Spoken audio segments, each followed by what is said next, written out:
Read it. So if five trusted news organizations reported the exact same event, why do their stories sound so different? So my name is Tranisha, and today I am going to explore the question by using AllSides Media Bias Chart to compare how the New York Times, CNN, Fox Business, Forbes, and Fox News covered the Alex Preddy shooting. I'll examine the rhetorical strategies each outlet used, including theos, pathos, logos, framing, diction, and tone, to show how media bias can influence the way audience understand the same event. So, first, let's understand what is AllSides media bias. So, this is a tool to design to help people understand the political perspective from different news organizations. It does not measure whether a news source is true or false. It estimates where an outlet tends to fall on the U.S. political spectrum based on its overall reporting and editorial choices. So let's understand why this chart is so useful in the world. And compare how different outlets cover the same story. It recognizes that every news organization has some perspective.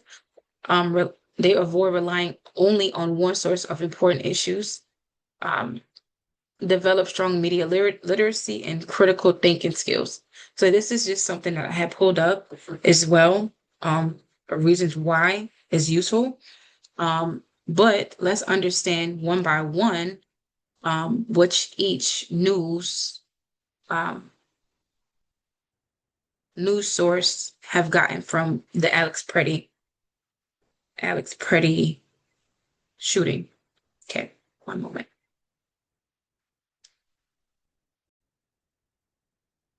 Okay, here we go.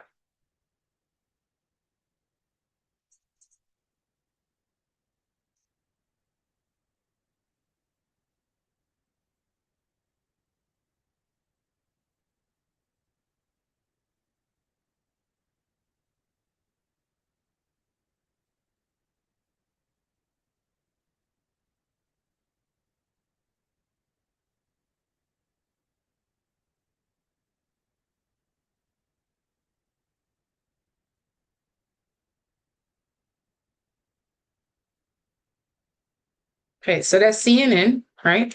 And then we're going to look at New York Times here.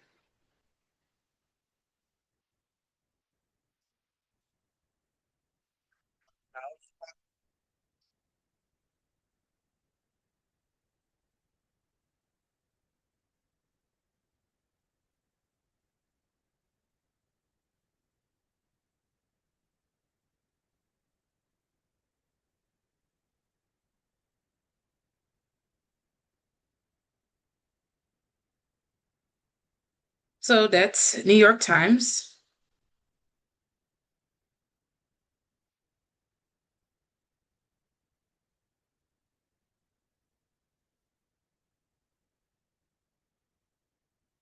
Okay. So, and this is another one from Forbes.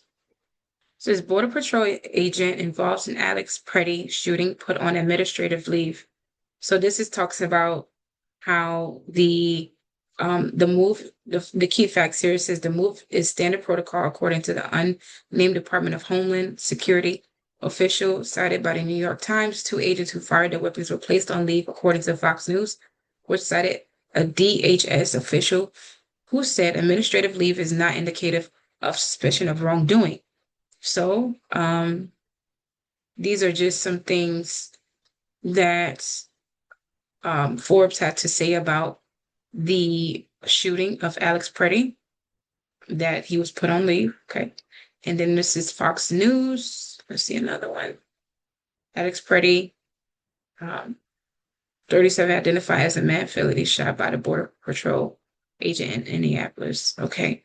So it says American Federation of Government Employees identified a man fatally shot by Border Patrol agent in Indianapolis Saturday. Okay, it goes more about his background. Um, immigration enforcement operation during Sally Art. Okay, so as you can see, they all have the same thing but some of them correlates to the Congress. This one's correlating to, the press, or it says state officials said Freddie had a lawful permitted to carry. What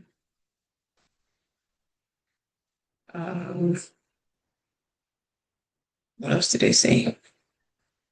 So they just mainly talk about his background, right?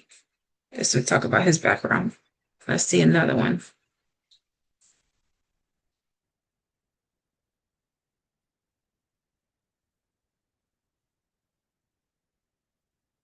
It says new details of Congress reveals gun use body cam footage in a fatal border patrol shooting in Minnesota nurse.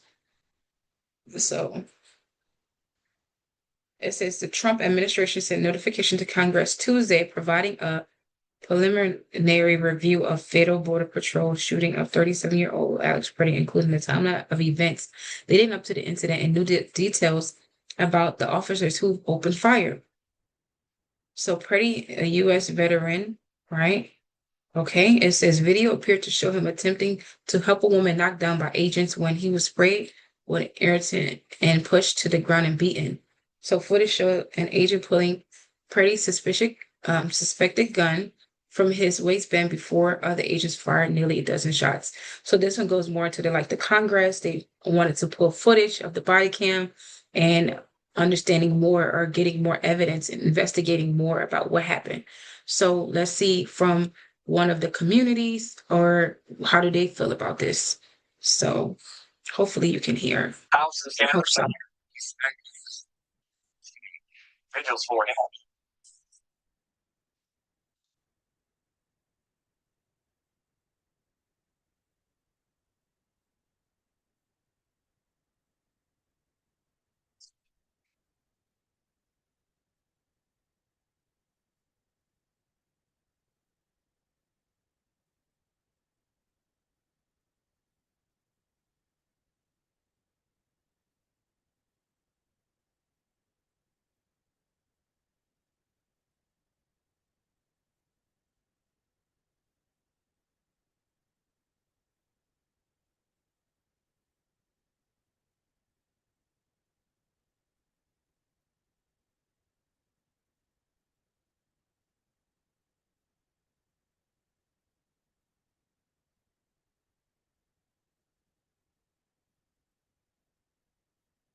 Okay, so this goes more into depth of more of the community, stating that how the community seen him as someone that actually cared for people, and that he took care of him by being a nurse, took care of others by being a nurse, sorry. And then also how the state, Indiana, Minnesota, I'm sorry, Minnesota is not this type of state that has shootings and stuff like that.